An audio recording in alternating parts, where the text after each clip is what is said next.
Olá, você está no Arena IE. Eu sou a professora Alessandra Gonzaga. E eu sou Marcelo do Carmo. Hoje, gente, a gente vai falar sobre como a gente pode lidar com o estresse. O tal do estresse. Nossa, será que alguém precisa disso? Nossa, acho que não, né, Mar? Onde é que vende? Tem promoção? Eu tenho algumas coisas aqui que eu pensei em fazer, trazer para nós, porque justamente a gente está vivendo tempos muito estressantes e eu tenho ouvido falar em estratégias de enfrentamento possíveis de estresse, que é o tal conhecido como coping, né? Como é que a gente faz para lidar? Porque todo mundo tem algum nível de estresse. Como que a gente lida com ele, que é o balagandã, que é o que nós queremos saber hoje. O que é estresse, falar de estratégias e tudo mais. Mas vamos dar boas-vindas então, né, para o pessoal que acompanha a gente lá pela Rede Sul, canal 11 da NET, canal 55HF, e você que nos acompanha pelas redes sociais da Conexão IE, no @Conexão IE. Spotify, Instagram, YouTube, Facebook, LinkedIn, né? Onde você botar lá @Conexão IE, tu vai chegar na gente. Só não estamos no TikTok, né? TikTok, Ai, não, ainda não. Eu acho que eu vou esperar passar o TikTok. Vamos ver, quem sabe ele passa, né? A mesma coisa aquele Snapchat também da gurizada. Não, Qualquer coisa, há né? Limites. Há limites. Né? Primeira estratégia para administrar o estresse. Mas a gente que pega os nossos cortes e coloca nas redes sociais da Conexão IE, né? No @Conexão IE, pelo menos esse podcast é de verdade, né? O que tá mais acontecendo agora é o povo bota um microfone e fala com a parede e faz de conta que tá num podcast. Esse podcast é de verdade, com todas as baboseiras que saem também de vez em quando. É isso aí. Então assim, eu pensei da gente fazer o seguinte, os nossos 4 blocos hoje. Primeiro bloco, a gente vai definir um pouquinho do estresse, explicar por que esse tema é quente. Aquela coisa dos estágios do estresse, né? Os muito estágios do estresse, da síndrome geral de adaptação, é legal a gente falar. Então a gente vai definir um pouquinho o estresse. Depois a gente vai falar sobre autores dessa área, eu acho que já meio junto com o segundo bloco, no segundo bloco, emendando, a gente vai falar de alguns autores. Terceiro bloco, como sempre, a gente vai aproveitar para trazer casos de empresa, situações que a gente vivencia, como é que a gente está lidando com o nosso próprio estresse, né?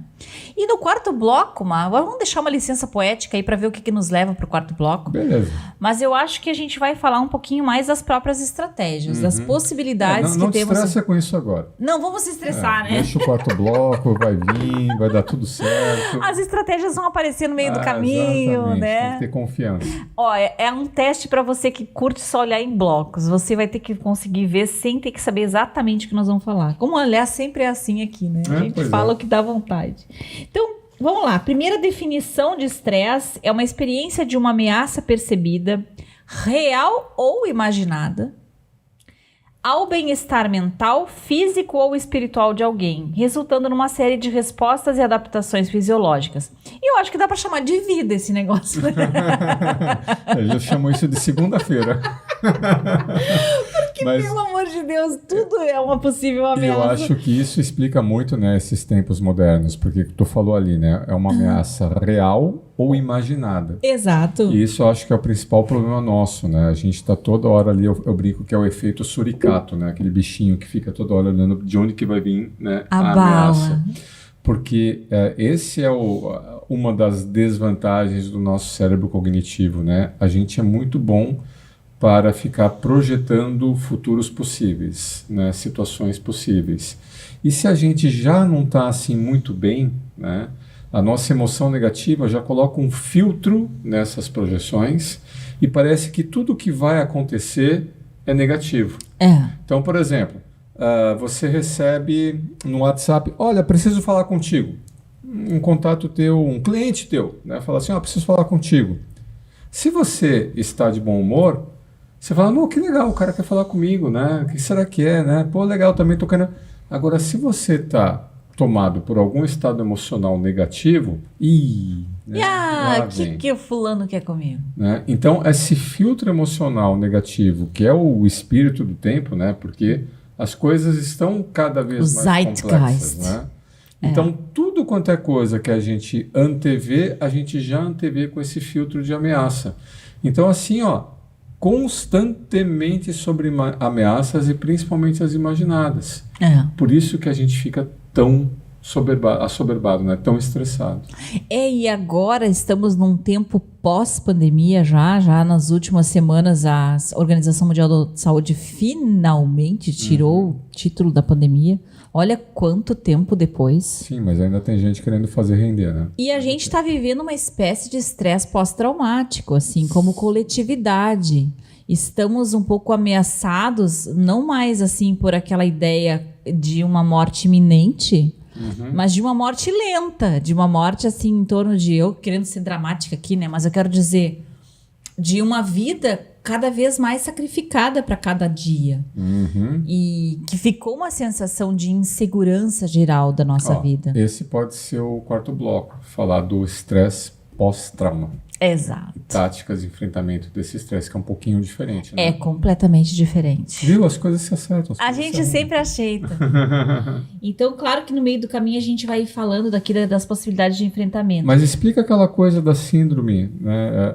Da geral de adaptação. Isso. Então, vamos lá. O estresse clássico, lá nos anos 60, foi chamado de síndrome geral de adaptação. Esse era o nome que se dava para essa resposta do estresse.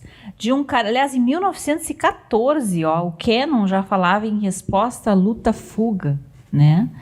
E que era uma reação, uma reação do nosso corpo automática a uma situação de uma ameaça iminente, importante, significativa, em que o corpo já identifica ali que é o tal do pode morrer. Né? Isso pode acontecer, por exemplo, a gente fala em pessoas que estão, por exemplo, áreas alagadas, agora que começaram chuvas aqui no sul, né? Nós aqui no inverno é que chove, lá em São Paulo é tudo seco no inverno, né? Possibilidade de ameaça à tua segurança física, integridade física, enfim. Então, quando tu te identifica com isso, tu entra no tal da resposta luta-fuga. Só que numa continuidade da ameaça, que não é mais a resposta luta-fuga, tu vai começar a ter o teu estressor, o nome disso é estressor, que pode ser um chefe malvado, pode ser as tuas contas que tu não consegue pagar, pode ser um problema no teu relacionamento, pode ser um filhinho que não dorme de noite, pode ser um monte de coisas que faz você ficar estressado. Porque você fica sob constante efeito daquele estímulo estressor.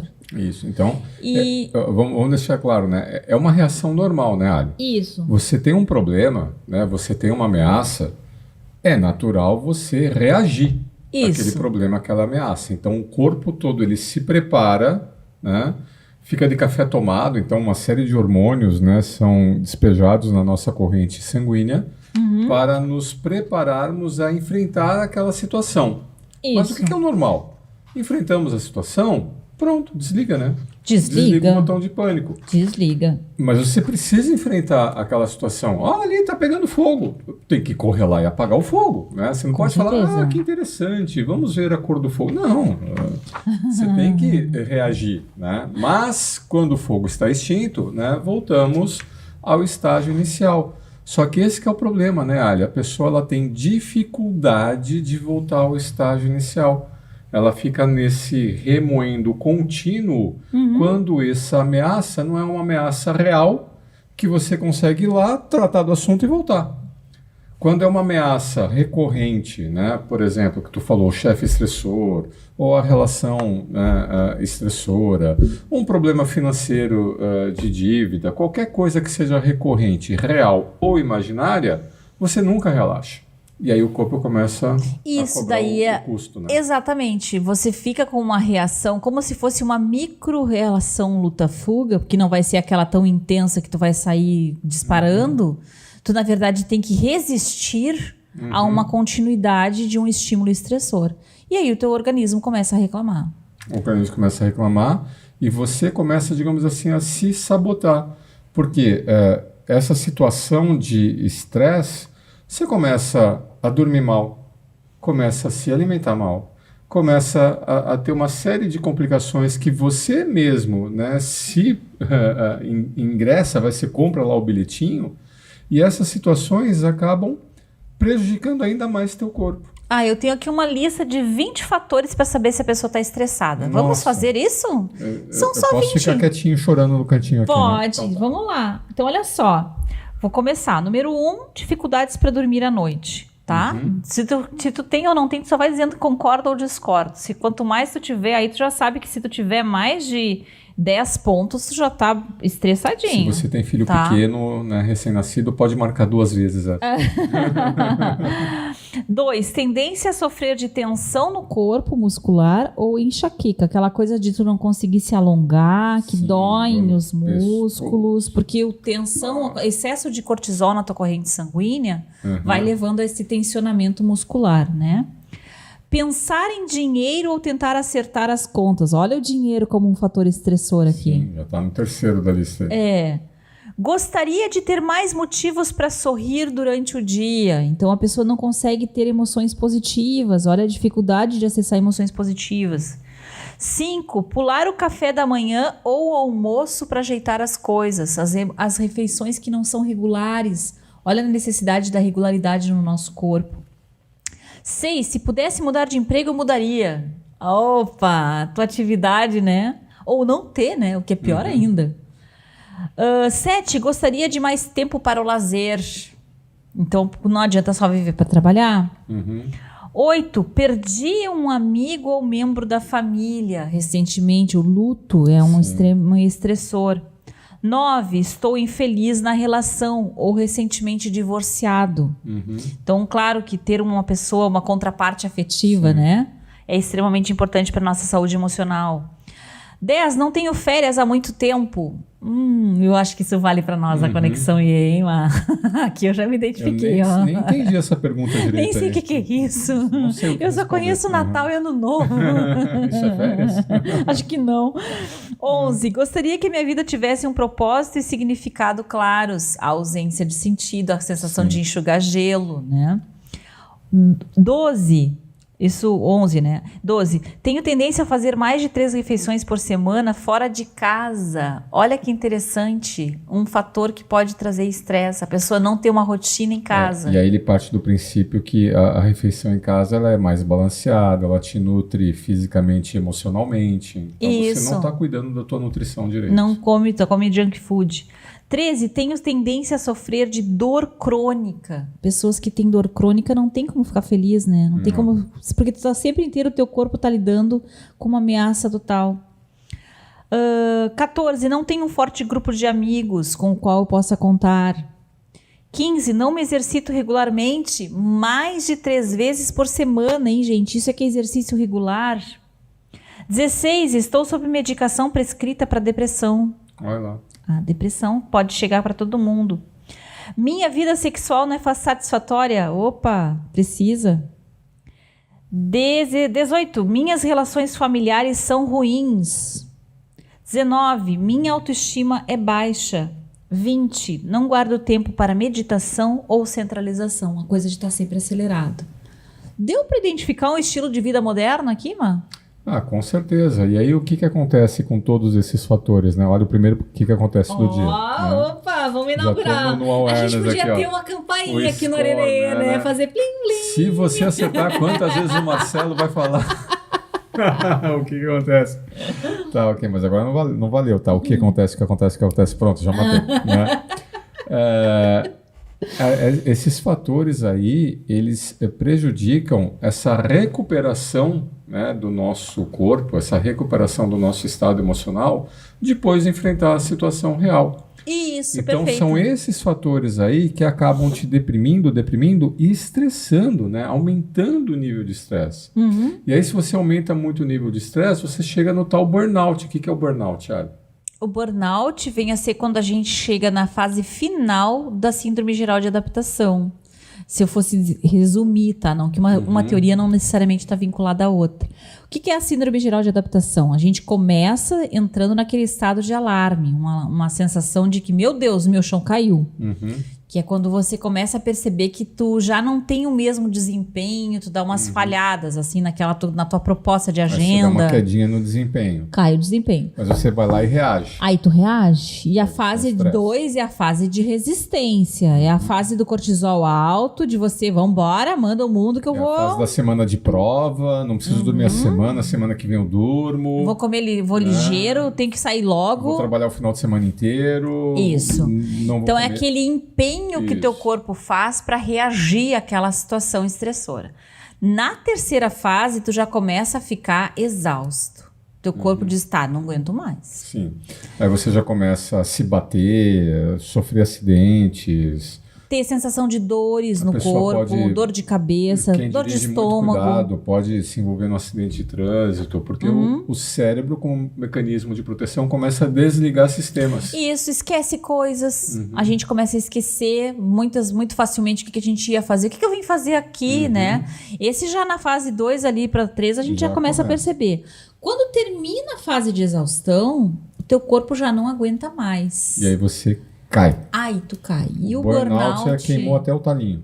E no burnout, algumas características vão aparecer. Por exemplo, se fala em cinismo. Quando você começa a ver o seu trabalho, vai trabalhar para ser feliz, né? É para ser feliz, é para pagar boleto, para de ser tonto, né? Então, quando você começa a relativizar a tua necessidade de bem-estar, quando você não consegue mais se vincular com as pessoas do teu entorno, especialmente no teu trabalho, tu não consegue mais... eu não gosto mais de gente. Eu quero ficar longe dessas pessoas. E o burnout, a gente fala brincando às vezes, né? Tô em burnout. Não queira estar em burnout. Porque no burnout você não sai da cama. Você não se alimenta. Você não interage. Você... É muito parecido com o estado depressivo, mas qual é a diferença principal? A depressão, claro, é uma doença clínica aí que vai ter várias consequências. E vai ter algumas características como a anedonia, que é uma perda de prazer, uma perda de vontade de estar no mundo. Na depressão a gente tem fadiga crônica. E no burnout também. No burnout a gente também tem fadiga. Uma sensação de que não consegue mais, Mas sabe? aí não consegue mesmo. No caso da depressão não consegue mesmo. No caso do burnout, tu ainda luta com isso. E tu fica ali naqueles ímpetos de tentar fazer. E uma certa culpa também que te bate muito grande de não conseguir fazer, né? O efeito é o mesmo. Na depressão, você não tem vontade, você não tem motivo. No burnout, você não tem recursos. Bacana. Mesmo que você queira, você não consegue. Ambos estão bastante... A gente fica bastante fadigado, né? Mas eu acho que no burnout tem esse componente do cinismo que a gente fala, bem forte, e de uma coisa que se chamam de um afastamento, de uma sensação de que eu não faço parte das pessoas, as pessoas não fazem parte de mim, eu começo a me isolar, né?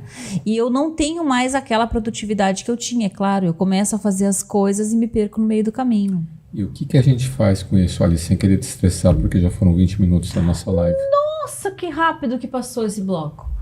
Já estamos no segundo. Sim, a gente já está no texto, então deixa eu até mostrar aqui o autor, ó. Já que a gente já passou do tempo, viu o reloginho, saiu de perto de mim, eu fiquei...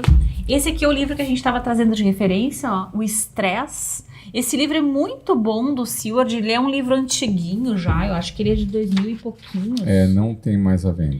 Eu vi ele uma vez num sebo, quase que eu comprei para ter 2, sabe? Pois é, porque é tão bom, né? 2006 esse livro, maravilhoso. Ele vai trazer aqui várias referências em torno do estresse, então só para dar uma lida no índice aqui para quem quer estudar sobre isso, né? Quem quer saber mais detalhes.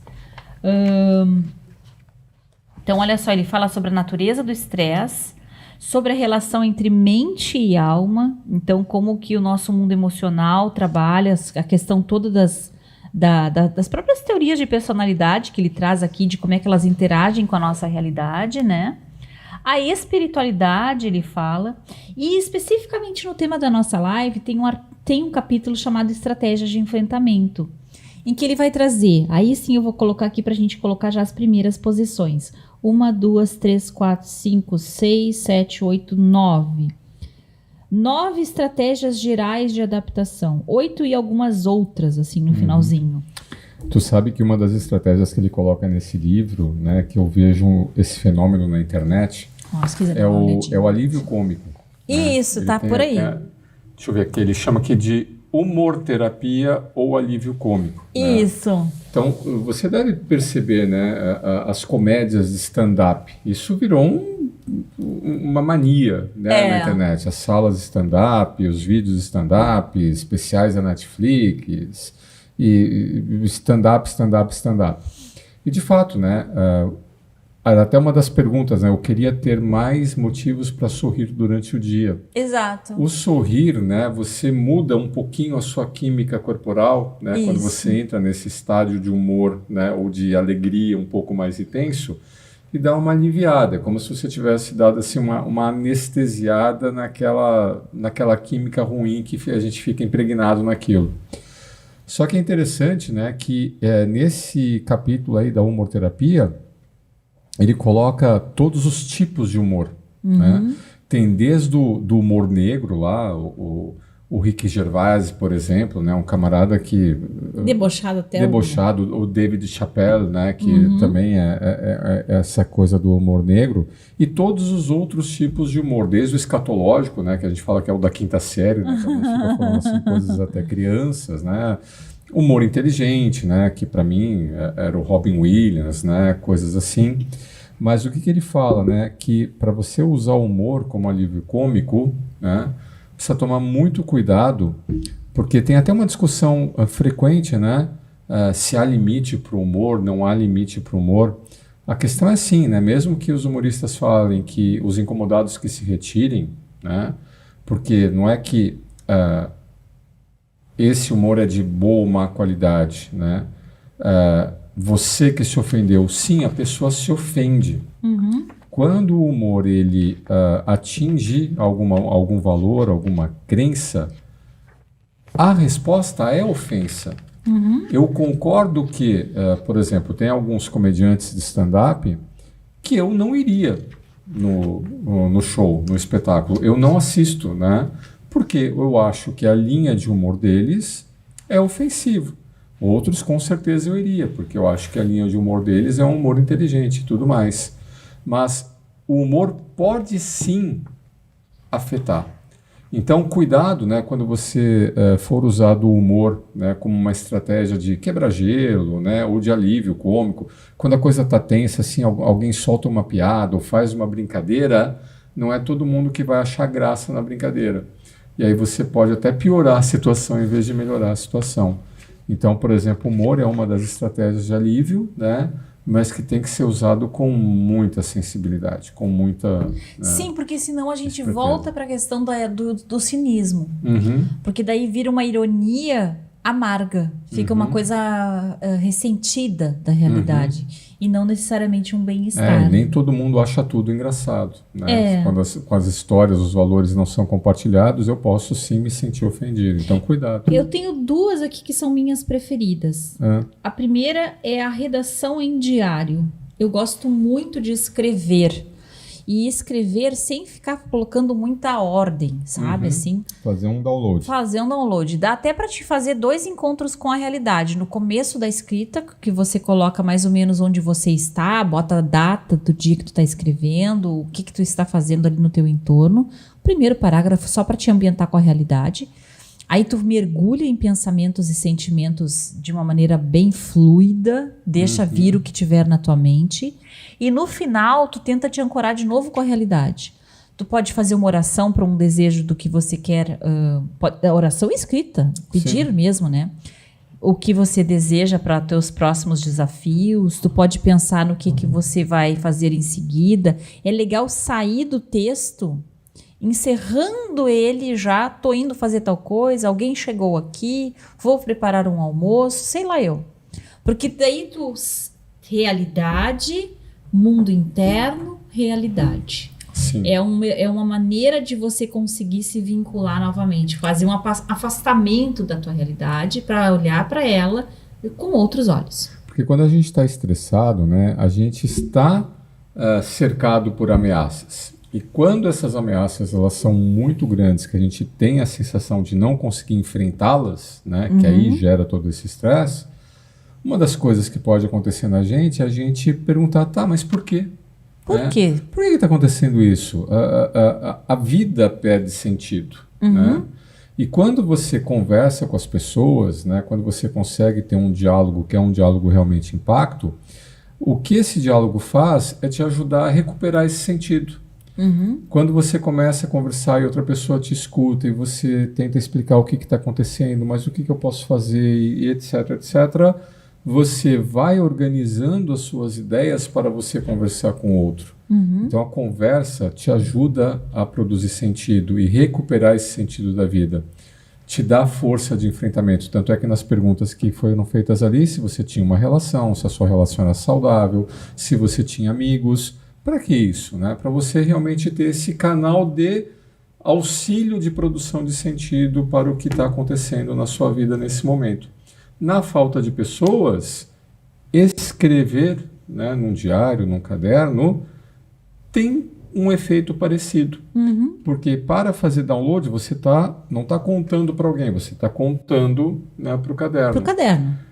Você não está falando, você está se expressando pela escrita. Mas o efeito de você ter que raciocinar sobre o que está acontecendo, organizar suas ideias para colocar isso de uma forma lógica no caderno, é parecido, né, com o efeito de conversar com alguém. Muito bem.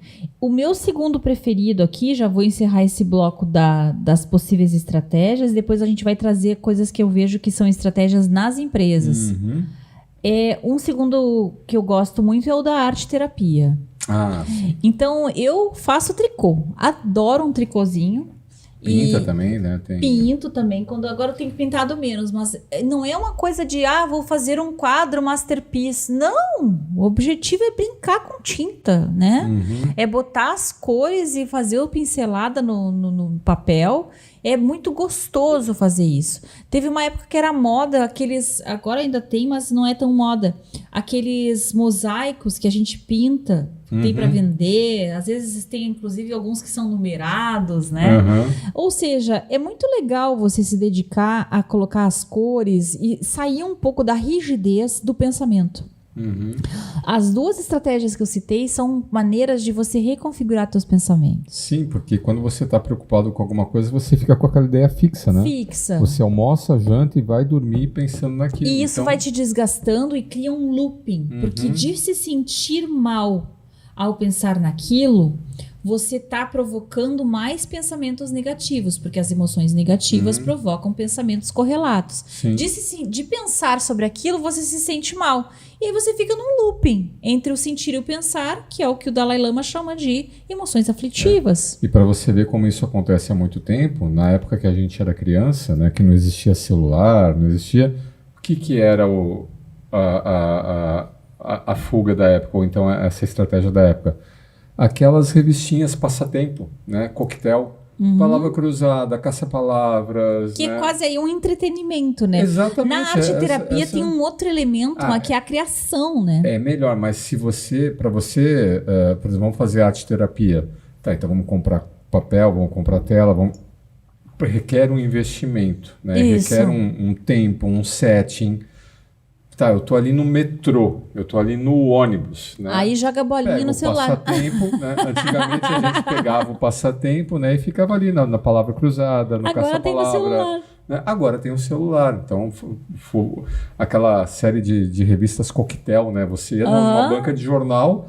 Tinha um monte de revistinha Coquetel. Ainda tem muita gente que compra. Ainda tem, mas o celular, tendo os joguinhos ali de celular, eles acabam capturando um pouco dessa função. Mas que eu entendo que o efeito é bem mais efêmero, né? E claro, pode causar um vício. Se você tem um jardim em casa para cuidar, né? Isso. Se você tem uma tela para pintar, se você tem um instrumento para tocar... É isso. É muito melhor do que ficar matando bolinha, estourando bolinha no celular. Né? Mas, né, quem não tem cão caça com gato, né? Que nem isso o pessoal aí. fala, né? Faça alguma coisa para desviar a atenção. Muito bem.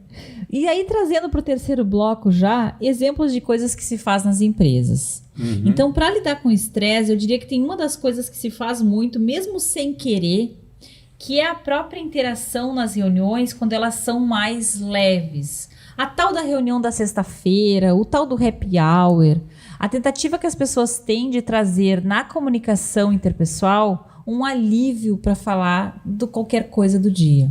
E a gente vê isso nos treinamentos, o alívio que é para as pessoas simplesmente falarem o que pensam da vida, o que pensam sobre o que está acontecendo na empresa, uma fala mais livre, que saia daquela rotina das tarefas. Isso também é um alívio do estresse. Sim, porque você também é uma mudança de estímulo, né? Geralmente você está interagindo com aquelas pessoas num assunto alguma forma estressante. Porque há um problema a resolver, há uma meta a cumprir, há um prazo a atender, né? Há um projeto a desenvolver. E às vezes, né, como é comum nas organizações, os desafios podem ser maiores do que os recursos. Isso até é um pouquinho de uma visão meio antiquada que a gente ainda encontra nas empresas. Que a meta tem que ser desafiadora, né? Porque se a meta não for desafiadora, se o prazo não for apertado, vai haver folga, né? E as pessoas não vão dar tudo de si, não vai haver excelência, não vai haver produtividade, etc, etc. Brinca disso, né? Continuadamente, que você vai ver o que acontece. Aliás, a gente vê o que acontece, né? Dos fenômenos silent por aí.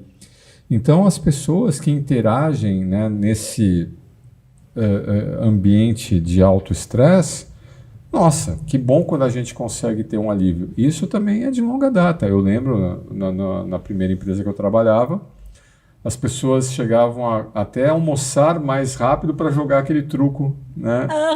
Cansei de ver isso. Ou dominó ali na hora do intervalo, o happy hour, né? Depois da sexta-feira ali na semana de trabalho. Mas o que é muito importante aqui, o churrasco bacana, a sexta-feira bacana, só tem que tomar cuidado para quando um assunto está quente na empresa, a gente tentar fazer um alívio pela interação. Forçar.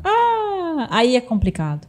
Ao mesmo tempo, as pessoas estarem ganhando mal e você querer engajá-las. Cara, pensa primeiro no salário das pessoas, que elas recebam. Aí é cinismo, né? Aí é o tal do cinismo.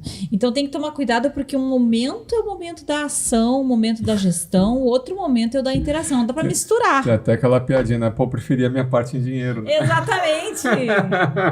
Fica lá, não, vamos se animar, vamos sair, vamos fazer um evento lá numa churrascada. A vida tá ruim, mas tá aqui a canequinha, né? Pra você tomar um chazinho. Nossa, aí não, né? Então só tem que cuidar, porque existem coisas que tem que ser feitas no mundo mais sério, digamos assim, mais do dia a dia, e tem que ter um momento pro alívio, para a sensação de interação com o time.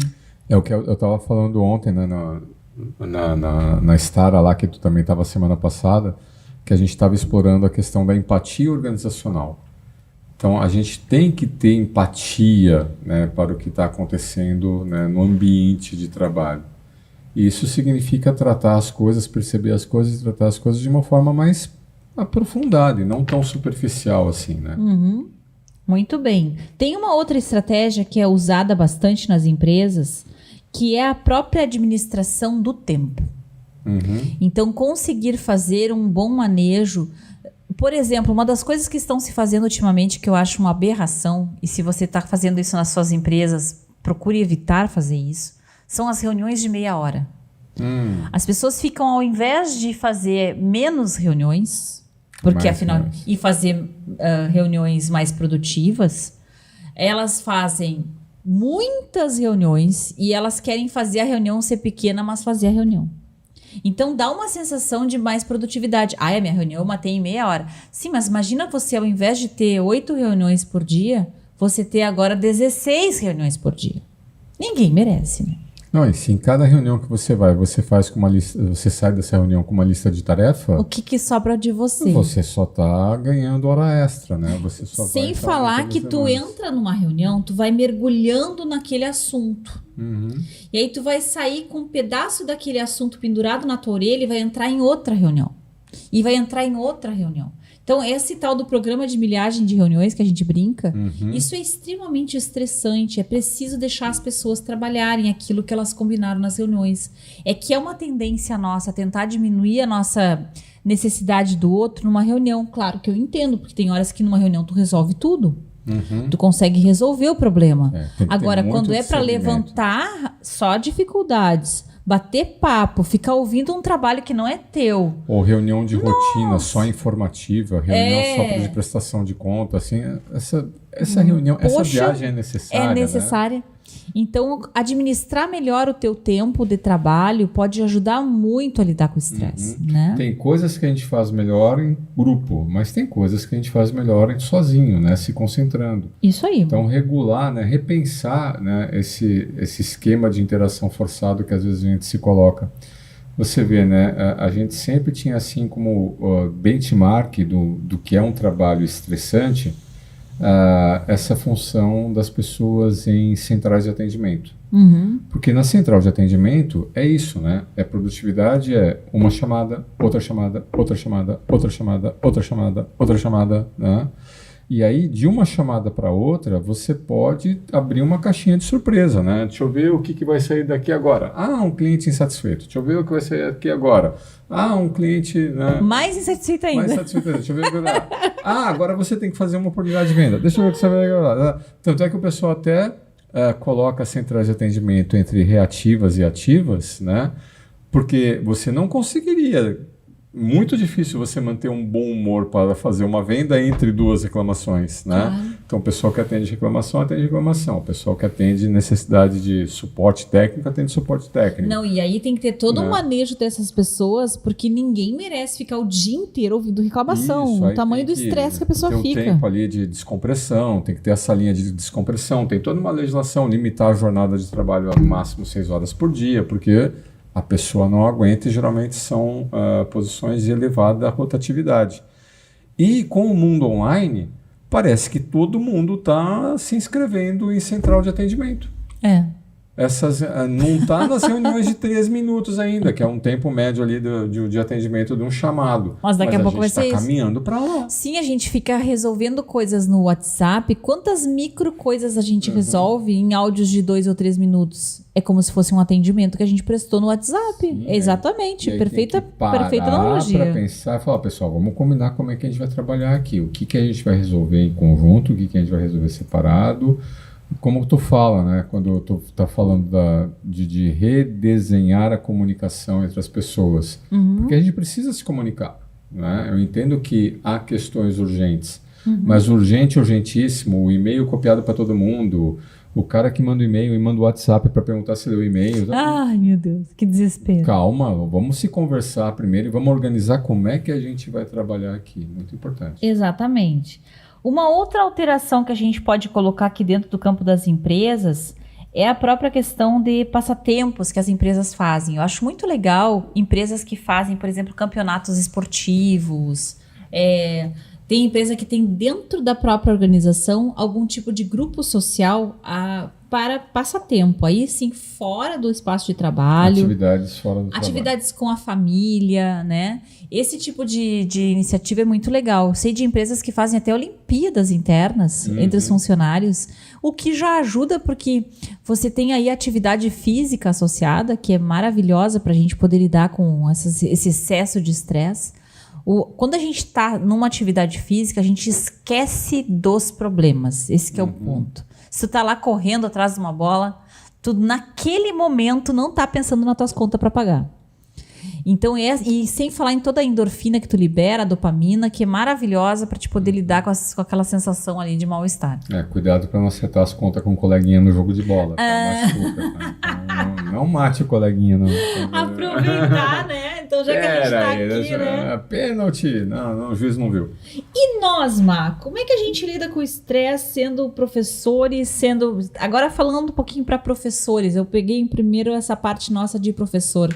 Que tipo de estresse a gente tem e como é que a gente faz para lidar com isso? Eu acho que o estresse do professor, né, é parecido com o estresse do líder também. Lembrei do Richard Boyatzis, porque o que acontece? Quando você está numa posição que você lidera, coordena ou se sente responsável pelo desenvolvimento, pelo desempenho de alguém, você meio que acumula, né, as suas preocupações, aquela preocupação do outro. Né? Então, você, professor, ou você líder, se você de fato está empenhado, está comprometido, né, com o teu papel e com a tua função, você sabe, entre seus alunos ou entre suas equipes, né, quem são aquelas pessoas que têm maior dificuldade. E aí uma das coisas que sempre me acometeu é, puxa vida, eu estou preocupado, quero fazer alguma coisa, mas há limites, né, na minha forma de atuação. Né? E por mais que eu veja que uma pessoa está com problema e me compadeça com isso, e não dá para olhar para o lado, não dá para falar assim, ó, esquece teu problema, presta atenção na aula agora. Ó, esquece teu problema, vem aqui para a reunião agora. Não, a pessoa não está em condições de... Mas eu como professor, eu como líder, né, eu nem sempre vou ter todos os recursos, todos os conhecimentos, todas as competências para conseguir prestar um auxílio, né, de qualidade para aquele aluno, para aquele funcionário. Então é muito importante que as escolas, né, que as instituições, que as organizações possuam essa assistência, né, pedagógica ou essa assistência social para dar suporte. Porque eu posso identificar, conversar, mas eu preciso ter algum tipo de recurso para que encaminhar aquela pessoa. Para aquela pessoa realmente receber um auxílio profissional, né? Um auxílio que, porque dependendo da situação, é uma situação que requer um auxílio além, né, do que eu posso fazer. Principalmente um professor em sala de aula. É a mesma situação. Um professor em sala de aula, eu tenho 40 alunos, mas tem um aqui que está com problema. Eu não consigo parar a aula, né, para resolver aquele problema daquele aluno. Eu vou criar problema em outros 39. Então eu posso identificar, eu posso conversar no intervalo, eu posso dar uma atenção, eu posso, né, estou aqui, mas eu preciso de uma coordenação pedagógica para que eu possa encaminhar aquele aluno. Uhum. Porque às vezes o problema é até fora da sala de aula, é em casa, o cara na firma ele está com um problema financeiro, né, e isso vai impactar o desempenho dele, mas o que eu posso fazer como líder? Então ignorar, pior. Agora, tentar resolver sem conseguir, pior ao quadrado, né? Uhum. Então, eu preciso, né, ter, primeiro, um suporte nas organizações. E as organizações precisam, né, se dar conta disso.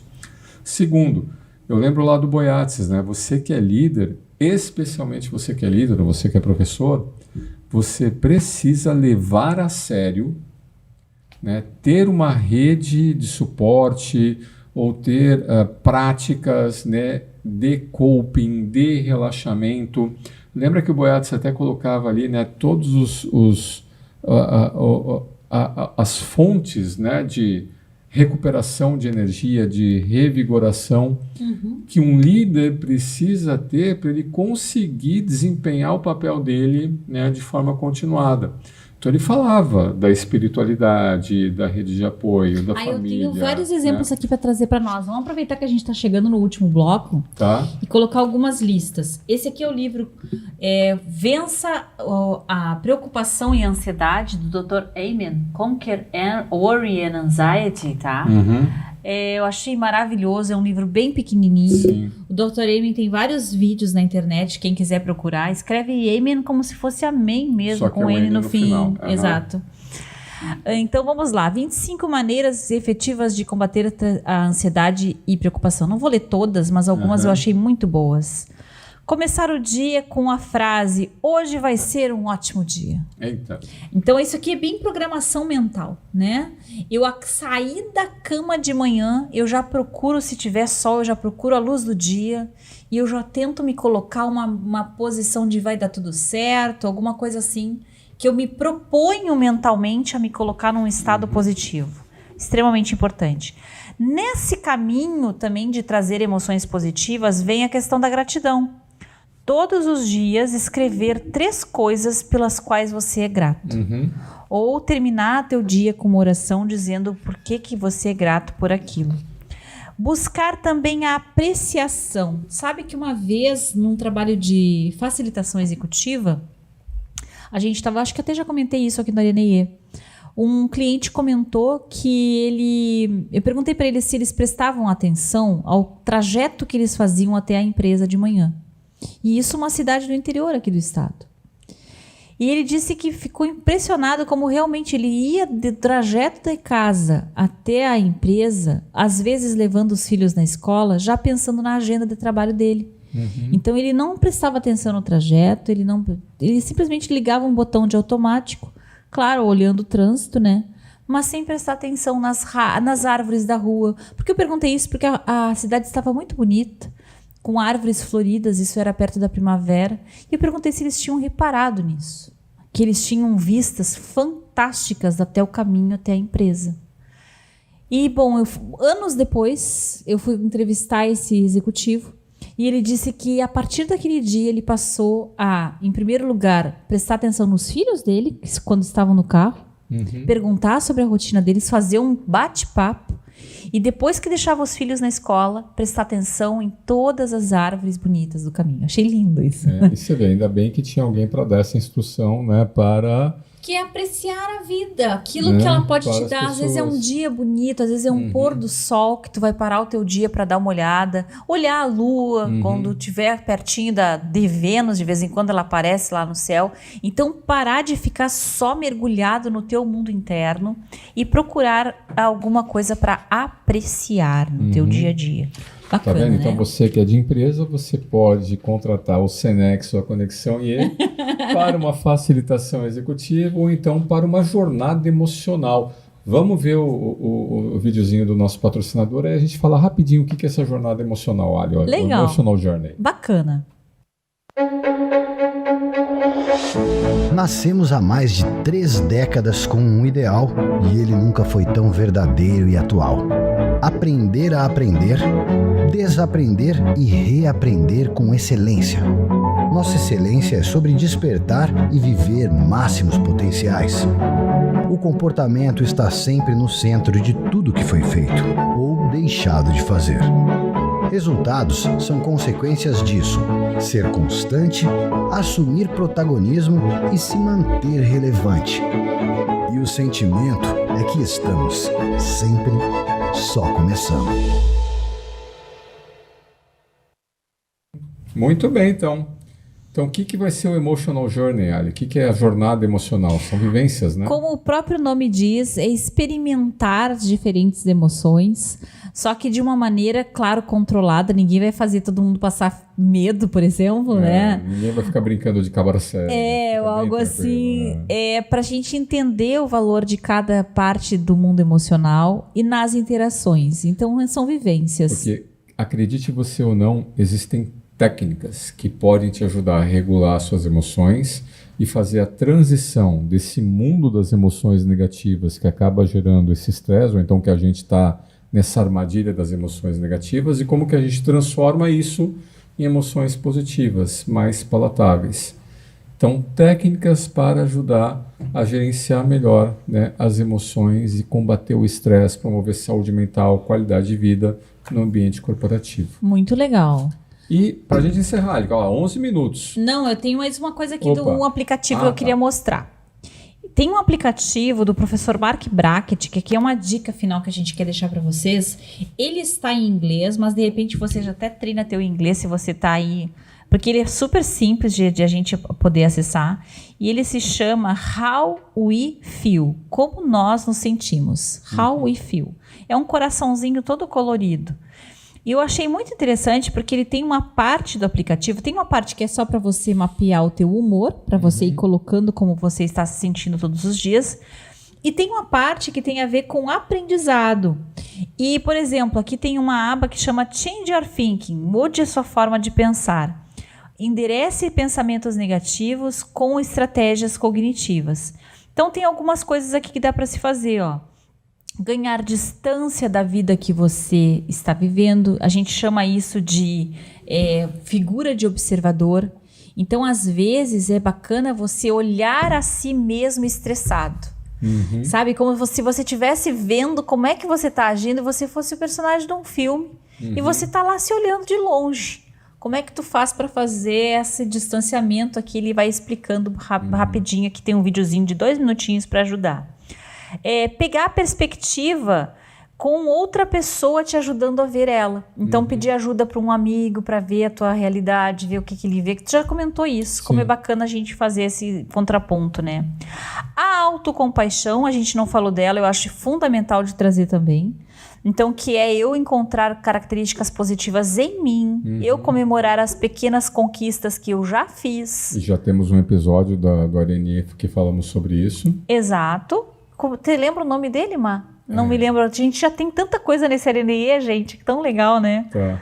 Eu vou viajar no tempo, e essa aqui era que eu queria fechar com ela, que é justamente você ir até o passado para buscar experiências positivas. O nosso celular, ele tem esse benefício, às vezes ele nos traz fotinhos, videozinhos de casa, viagens que você fez. De repente você pega aquele momento, aquela foto bacana que você bateu com alguém e manda para essa pessoa por WhatsApp, diz, olha, lembrei de ti hoje, lembra de como estava bacana esse dia, de como foi legal essa praia, como foi legal esse restaurante. O professor Boyatzis, ele coloca essas 3 dicas, né? Às vezes a situação atual, né, você acha que você está cercado aqui, né? Nossa, eu estou sufocado. Calma, vai para o passado. Isso. E aí quando você vai para o passado, você pode fazer 2 coisas. Primeiro, é se lembrar de situações em que você estava tão desesperado quanto, ou tão atarefado quanto, e você se livrou daquela situação, você venceu aquela situação, tanto é que você chegou onde você está hoje.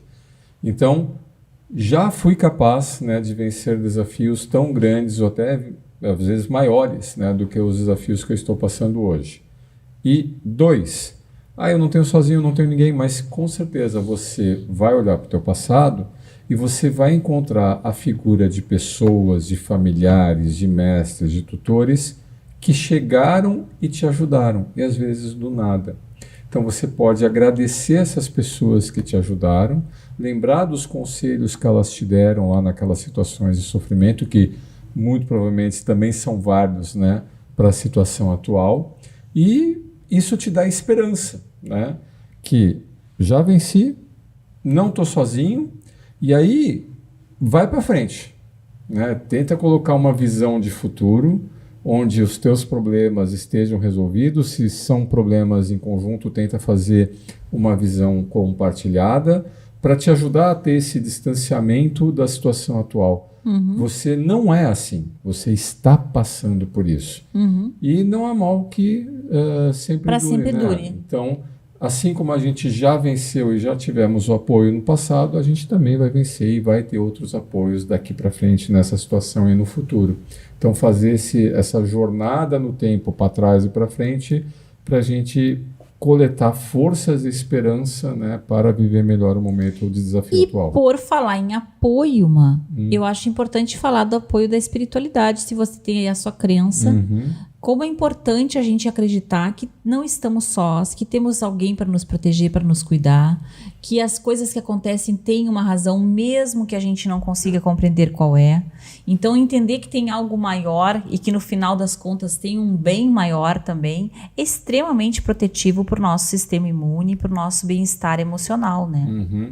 Porque lembra que na lista que você colocou ali, eu preciso de razões para ter alegria, porque essa alegria ela acaba meio que compensando as dificuldades que eu estou passando agora, é um alívio.